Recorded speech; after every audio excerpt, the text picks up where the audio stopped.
Sabe aquela história de gastou 10, 20, 30 reais aqui e ali, no final das contas você viu que gastou R$ 1.000 ou mais e nem tinha consciência daquela situação? Ainda tem aquela história que você ignorou um boleto, evitou abrir o aplicativo do banco e nem sequer deu uma conferida na fatura do seu cartão, nem lembrava que ela existia. Isso, na verdade, é um claro sinal de fuga ou autossabotagem financeira, o que também pode ser conhecido como síndrome do avestruz, que é o que a gente vai falar no vídeo de hoje um pouco mais e como isso está atrapalhando a sua evolução financeira. Bom, se você chegou aqui de paraquedas, eu quero te dar as boas-vindas aqui no nosso canal. Meu nome é Lorena Leite e esse canal foi feito para quem quer prosperar sem segredo, sem precisar virar um expert em economia, mas quer mudar os hábitos para construir prosperidade ao longo da vida de maneira sólida. Então, se você tem esses objetivos de vida, se você gosta desse tipo de conteúdo, já te convido para se inscrever aqui no canal e também deixa o seu like, que isso é muito importante para mim, para esse conteúdo chegar a outras pessoas e além disso, eu tenho certeza que você vai gostar desse conteúdo. Partindo então para o que interessa. Por acaso você já ouviu aquela história de que um avestruz, quando ele sente medo, ele enfia a cabeça na terra para se esconder? Bom, na verdade isso é um mito da natureza. O que ele faz quando ele se sente ameaçado de alguma maneira é abaixar a cabeça dele ali mais próximo ao chão como uma forma de camuflagem. E isso, né, ficou bem conhecido, até transformando em uma metáfora de comportamento humano, e aí que entra essa questão da síndrome do avestruz. Mas que comportamento é esse ao final das contas, né? Esse comportamento é quando a gente finge que um problema não existe, na expectativa, na esperança que ele desapareça ou que ele se resolva sozinho. Essa é a síndrome do avestruz e que é muito comum, principalmente em relação ao nosso relacionamento com o dinheiro. Por isso que eu comecei falando aí de quando a gente acaba ignorando, né, os nossos gastos, ao invés de rastrear, a gente não tem consciência, evita ter esse confronto, a gente finge que esse problema não existe, achando que ele vai se resolver sozinho. Então, isso acontece muito mais do que a gente imagina e ele não tem a ver, esse problema não tem a ver só com essa ignorância, né, com a atitude de ignorar os aplicativos, ignorar faturas, ignorar esse rastreamento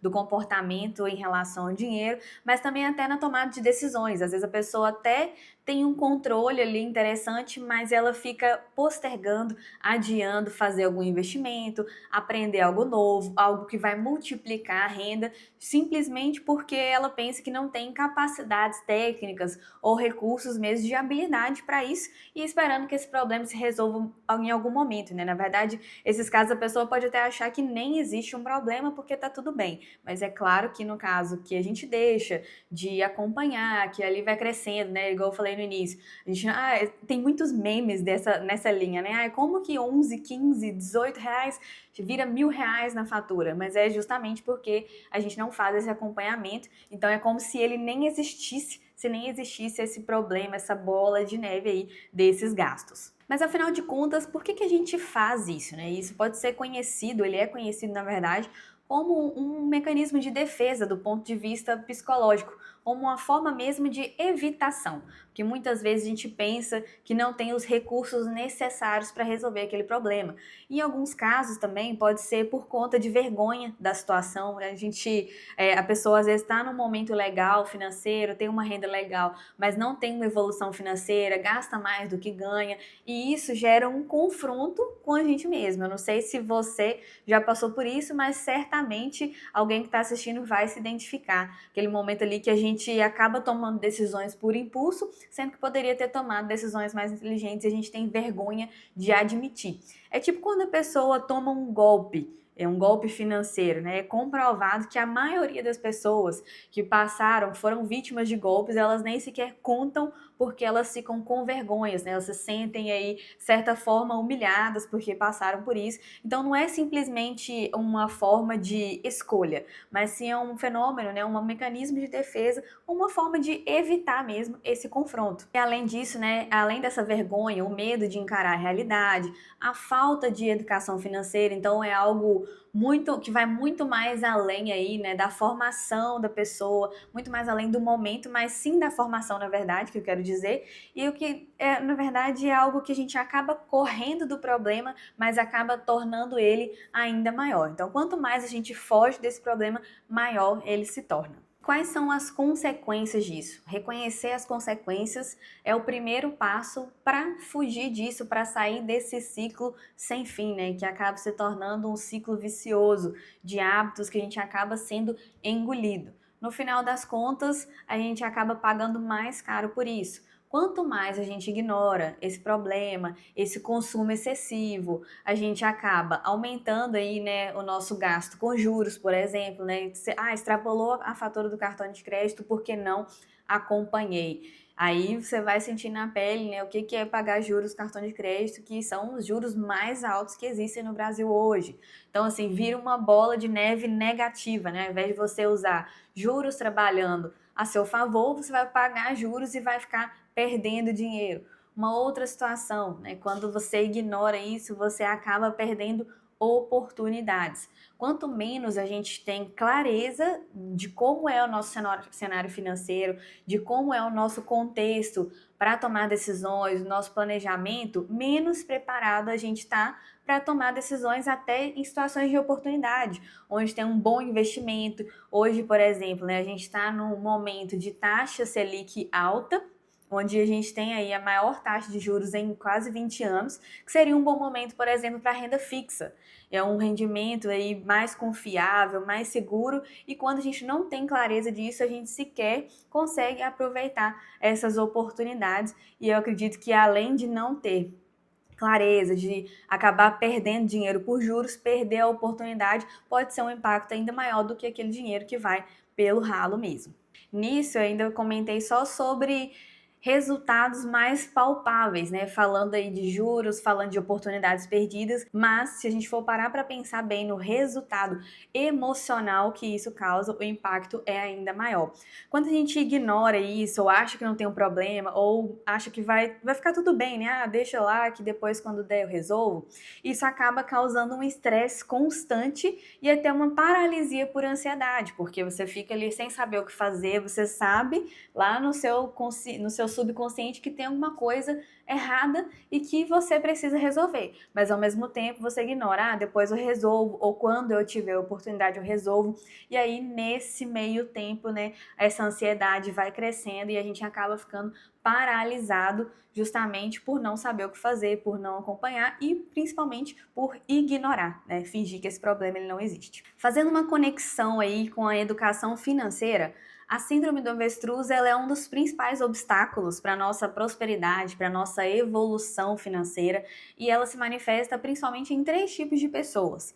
E o primeiro deles, né, o primeiro tipo são os endividados crônicos, aquelas pessoas que já têm histórico de vida de dívidas, né? De viver sempre no vermelho. Aí eu não tô falando só de dívidas astronômicas, né? Mas sim da pessoa viver sempre no vermelho, sempre faltando dinheiro. Esse é um perfil que tá claro, na verdade, né? Que essa pessoa, ela ignora as atitudes, ela não faz um acompanhamento, ela não rastreia os hábitos e que isso impede que ela saia desse ciclo. Então esse é o primeiro perfil de pessoas, né? E provavelmente o que acontece é falta de educação financeira, justamente por não entender como funciona o mecanismo, né, de criar renda, de gerar renda com o seu trabalho, de criar rendas passivas também, formas de gerar dinheiro que não dependem de você, tudo isso de um sistema que poderia ser muito mais simples, até pela frase de que a lei, né, até pela lei principal, que é gastar menos do que você ganha, que é uma forma de educação financeira básica. O segundo grupo até pode parecer que não, mas o segundo grupo que sofre um pouco dessa síndrome são aqueles recém-interessados em investir. E aí eu posso até me incluir em determinado momento que hoje eu penso que eu demorei muito a tomar esse tipo de atitude, a buscar mais educação financeira, justamente porque eu achava que estava ok, ou que talvez fosse algo muito técnico, ou que eu precisasse ganhar muito mais dinheiro para poder tomar algumas atitudes. E aí, no final das contas, só procrastinando, adiando, poderia estar muito melhor financeiramente hoje, mas ignorava isso e era algo que acabava me afetando também. E o terceiro grupo é aquele das pessoas que vivem no automático.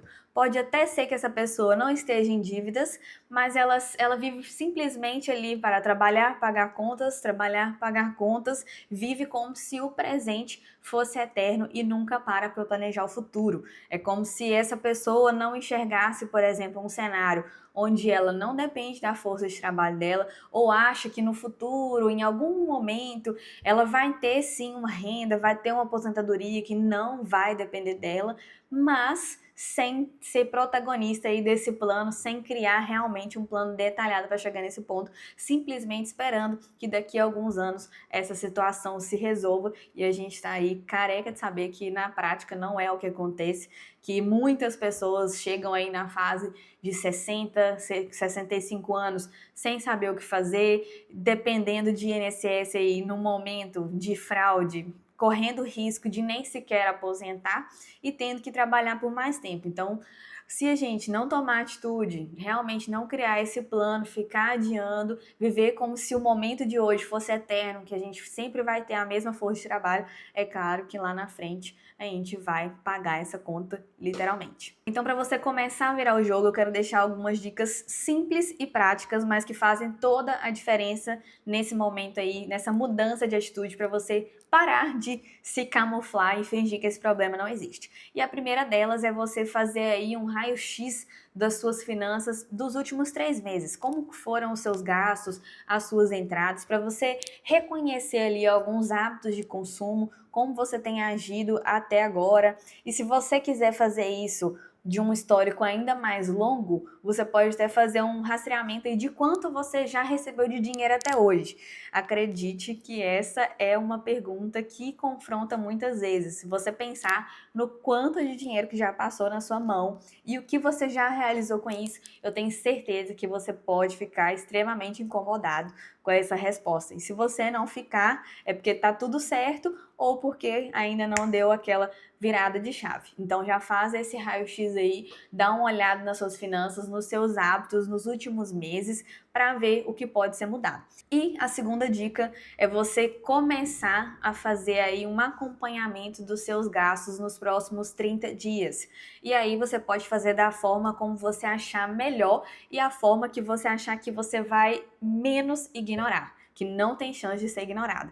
Então, às vezes, um aplicativo com tantas outras coisas, tantas outras notificações no celular, pode ser que seja algo que você acabe ignorando mais uma vez e que não funcione. Então, eu gosto muito da ideia até mesmo de você usar um caderninho, fazer um acompanhamento ali diário de todos os gastos, todas as entradas, e é uma coisa que psicologicamente também vai fazer diferença, porque você vai pensar 2 vezes antes de gastar com determinada coisa, porque você vai ter que registrar aquilo depois e isso faz diferença. Além disso, eu sugiro que você crie um plano para os próximos meses, pelo menos 6 meses, quais vão ser as suas ações práticas em relação à sua vida financeira. E aqui eu falo não só de gastos, das suas prioridades, mas também como criar uma reserva, como criar um plano de curto, médio e longo prazo em relação às suas finanças, o que você vai mudar, o que você precisa fazer.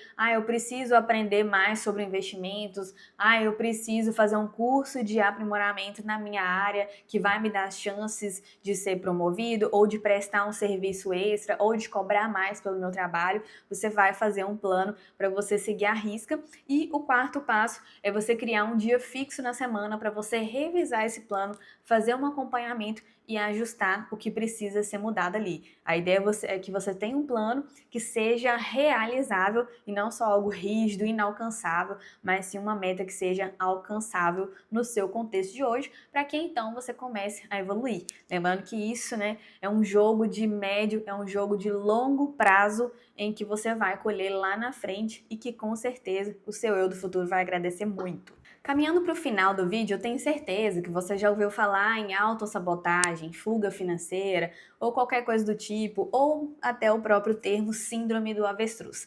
O que eu quis trazer aqui é que isso acontece mais do que a gente imagina e às vezes é muito difícil a gente admitir que isso acontece ou que a gente age dessa forma. Então o que eu quero é deixar a ideia que você não precisa saber de tudo para começar, não precisa estudar, se tornar um expert em finanças para mudar esse contexto, esperar simplesmente ter mais renda para mudar as suas atitudes, mas o que você precisa fazer de início é parar de fingir que esse problema não existe e que você realmente está inconformado com essa situação. Do contrário, eu acredito que você não teria chegado até o final desse vídeo, não é mesmo? Tá cada vez mais claro que a diferença entre quem prospera e quem fica estagnado na vida financeira não tem nada a ver com quanto você ganha, mas sim no quanto você olha para a realidade e resolve agir.